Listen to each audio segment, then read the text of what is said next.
नमस्कार, न्यूज़ 18 के digital platform पर आपका बहुत स्वागत है। मैं हूं आपके साथ अंशिका पाठक। 1 अक्टूबर शुरू होने में बस कुछ ही दिन बचे हैं, लेकिन ये जानना बहुत ज़रूरी है कि 1 अक्टूबर से क्या बदलाव हो रही है, किन चीज़ों में बदलाव हो रहे हैं, किन चीज़ों की कीमतों में बदलाव हो रहे हैं, आपकी जेब पर इसका क्या असर पड़ेगा, या कोई डॉक्यूमेंट का काम है अगर आपका, तो वो आपको कब तक पूरे करने हैं, ये जल्दी से आप जान लीजिए। अगर पैसे नहीं गंवाने हैं तो ज़रूर इस वीडियो को आप देखिए। 1 अक्टूबर से बहुत कुछ बदलने वाला है, जिसका असर आपकी जेब पर, आर्थिक स्थिति पर और कई सारी स्थितियों पर जो है पड़ने वाला है। लेकिन उससे पहले ये जानना बहुत ज़रूरी है कि वो बदलाव कौन कौन से हैं। ये बदलाव आपके गैस सिलेंडर, घर में रखे हुए गैस सिलेंडर को लेकर भी हो सकते हैं। ये बदलाव आपके बैंक से जुड़े कामों में भी हो सकते हैं। तो इसीलिए ध्यान से इस पूरे वीडियो को देखिए। आर्थिक स्थिति पर, सामाजिक स्थिति पर, यानी कई क्षेत्रों पर इसका बदलाव का असर जो है देखने को मिलेगा। कुछ रूटीन बदलाव है जो हर महीने होते हैं, लेकिन कुछ कानूनी बदलाव हैं जो इस महीने से लागू हो जाएंगे। IRCTC ऑनलाइन टिकट बुकिंग वाला नियम आपको पता ही है। इस पर एक अलग वीडियो में डिटेल में बात हो चुकी है। मोटा मोटी आपको बता देते हैं कि 1 अक्टूबर से आधार ऑथेंटिफिकेशन आरक्षित सीट या टिकट बुकिंग के लिए कंपलसरी होगा। IRCTC वेबसाइट या ऐप के जरिए ऑनलाइन टिकट बुकिंग पहले 15 मिनट के भीतर ही की जा सकेगी। पहले ये सिर्फ तत्काल बुकिंग पर ही लागू होता था।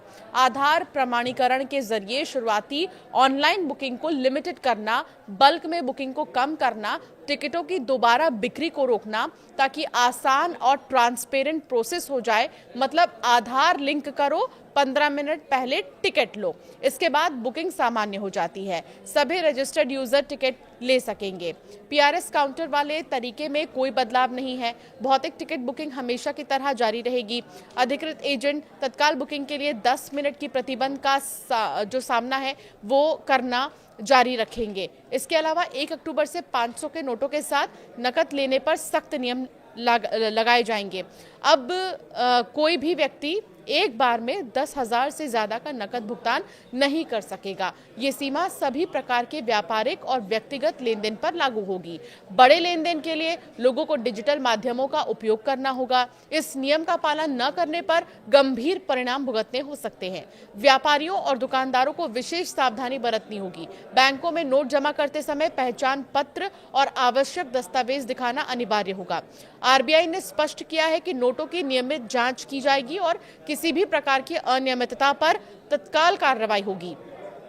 NPS में बड़ा बदलाव। Pension fund regulatory and development authority ने NPS में एक बड़ा सुधार किया है, जो 1 अक्टूबर 2025 से लागू हो जाएगा। मल्टीपल स्कीम फ्रेमवर्क नामक ये नया नियम खास तौर पर नॉन गवर्नमेंट सेक्टर के कर्मचारियों, कॉर्पोरेट प्रोफेशनल्स और गिग वर्कर्स, मतलब जो फ्रीलांस टाइप का काम करते हैं, उनके लिए फायदेमंद होगा। इस बदलाव का मकसद NPS को और अधिक फ्लेक्सिबल बनाना है। दूसरा, एक पैन से कई स्कीमों में निवेश।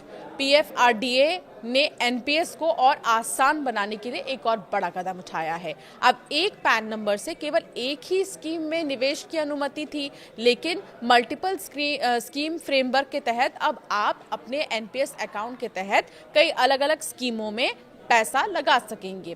ये निवेशकों को उनकी रिस्क टेकिंग कैपेसिटी और ज़रूरतों के हिसाब से निवेश करने का मौका देगा। अगर आप ज़्यादा जोखिम ले सकते हैं तो 100% इक्विटी वाले हाई रिस्क स्कीम में निवेश कर सकते हैं। इसके अलावा एंट्री एग्जिट की उम्र सीमा बढ़ी है। नए नियमों के तहत NPS से एग्जिट की परिभाषा को भी बदला गया है। NPS वात्सल्य और नॉन गवर्नमेंट पेंशन स्कीम के लिए अलग से एग्जिट की तैयारी की जाएगी। सबसे बड़ा बदलाव ये है कि अब NPS में एंट्री और एग्जिट के लिए आयु सीमा को बढ़ाया जाएगा, जिससे ज्यादा लोग इस योजना का लाभ उठा सकेंगे। इसके अलावा लमसम विड्रॉल की लिमिट भी बढ़ेगी और ऑटोमेटिक कंटिन्यूएशन की सुविधा भी मिलेगी। पेंशन स्कीम के चार्ज में बदलाव है। PFRDA ने NPS, अटल पेंशन योजना और अन्य पेंशन स्कीमों के लिए सेंट्रल रिकॉर्ड कीपिंग एजेंसियों द्वारा वसूले जाने वाले शुल्क में भी बदलाव किया है। सरकारी कर्मचारियों के लिए PRAN यानी कि परमानेंट रिटायरमेंट अकाउंट नंबर खोलने पर 18 रुपये और ऑफलाइन PRAN कार्ड के लिए 40 रुपए देने होंगे। जीरो बैलेंस वाले अकाउंट और लेन देन पर कोई शुल्क नहीं लिया जाएगा। ऑनलाइन गेमिंग के नए नियम है, ये बहुत जरूरी बदलाव है। केंद्रीय सूचना एवं प्रौद्योगिकी मंत्री अश्विनी वैष्णव ने इसका ऐलान कर दिया था। ऑनलाइन गेमिंग से जुड़े नए नियम 1 अक्टूबर से लागू हो जाएंगे। ये कानून राष्ट्रपति द्रौपदी मुर्मू द्वारा 22 अगस्त 2025 को मंजूर किया गया था, जिसका उद्देश्य ऑनलाइन गेमिंग में पारदर्शिता लाना और खिलाड़ियों को होने वाले वित्तीय नुकसान को रोकना है। ये कानून तुरंत पैसे कमाने के भ्रामक वादों पर ग्रोथ करने वाले गेमिंग प्लेटफॉर्म की लत, वित्तीय बर्बादी और सामाजिक संकट को रोकने के लिए बनाया गया है। तुरंत पैसा कमाने का लालच देने वाले ये ऐप्स आपसे बदले में कुछ न कुछ इन्वेस्ट करने के लिए भी कहते हैं। अब ऐसे में लालच में लोग पैसे लगाते हैं, फिर चाहे उन्हें उधार ही क्यों न लेना पड़ जाए। राज्यसभा में अश्विनी वैष्णव ने कहा था कि एक अनुमान के अनुसार 45 करोड़ लोग ऑनलाइन मनी गेम्स से नकारात्मक रूप से प्रभावित हैं और इसके कारण उन्हें 20,000 करोड़ रुपए से भी ज्यादा का नुकसान हुआ है। ये नियम भारत और विदेश से संचालित सभी ऑनलाइन गेमिंग प्लेटफॉर्म पर लागू किए जाएंगे। साथ ही ऑनलाइन मनी गेम्स और इनके प्रचार प्रसार और वित्तीय लेन देन पर प्रतिबंध रहेगा। वहीं ई स्पोर्ट्स को वैध खेल का दर्जा मिलेगा, जिससे प्रशिक्षण एकेडमियां, शोध केंद्र और टूर्नामेंट्स को बढ़ावा मिलेगा। ऑनलाइन मनी गेम्स की सुविधा प्रदान करने पर 3 साल तक की कैद और 1 करोड़ रुपए तक का जुर्माना हो सकता है। इन खेलों से जुड़े वित्तीय लेन देन पर भी समान दंड का प्रावधान है। ऐसे खेलों का विज्ञापन करने पर 2 साल तक की जेल और 50 लाख रुपए तक का जुर्माना हो सकता है। बार बार अपराध करने वालों को कड़ी सजा का सामना करना पड़ेगा, जिसमें 5 साल तक की कैद और 2 करोड़ रुपए तक का जुर्माना शामिल है।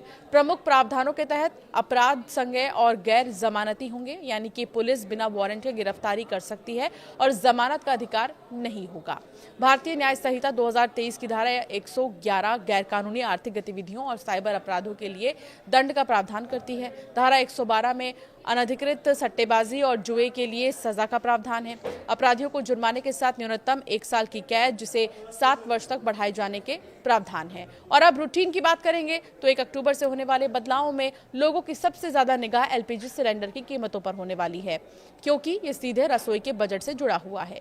बता दें कि बीते कुछ महीनों में ऑयल मार्केटिंग कंपनियों ने 19 किलोग्राम वाले गैस सिलेंडर की कीमतों में तो बदलाव किया, लेकिन 14 किलोग्राम वाले घरेलू एलपीजी सिलेंडर की कीमतों में लंबे समय से कोई बदलाव नहीं हुआ। दिल्ली, मुंबई से लेकर कोलकाता, चेन्नई समेत तमाम शहरों में इस सिलेंडर का भाव आखिरी बार 8 अप्रैल 2025 को बदला था। ऐसे में इस बार यहां पर राहत की आस लगी है। इसके अलावा एटीएफ, सीएनजी, पीएनजी की कीमतें भी संशोधित हो सकती हैं। तो ये कुछ बदलाव हैं जो 1 अक्टूबर से होंगे, जो आपकी जेब पर बहुत ज़्यादा असर डालेंगे। तो इन्हें आप ज़रूर इन सब का ध्यान दीजिएगा और जहां भी आप जा रहे हैं खरीदारी के लिए, उसका भी खास ख्याल रखिएगा। जीएसटी रिफॉर्म के बाद 1 अक्टूबर से इसका असर और भी ज़्यादा आपको देखने को मिलेगा। जीएसटी के दरों में जो बदलाव हुए हैं, प्रोडक्ट्स पर आपको कई जगह पर बदलाव के रेट्स नहीं मिल रहे होंगे, लेकिन 1 अक्टूबर से आपको ये बदलाव और भी ज़्यादा दिखाई देने लगेगा।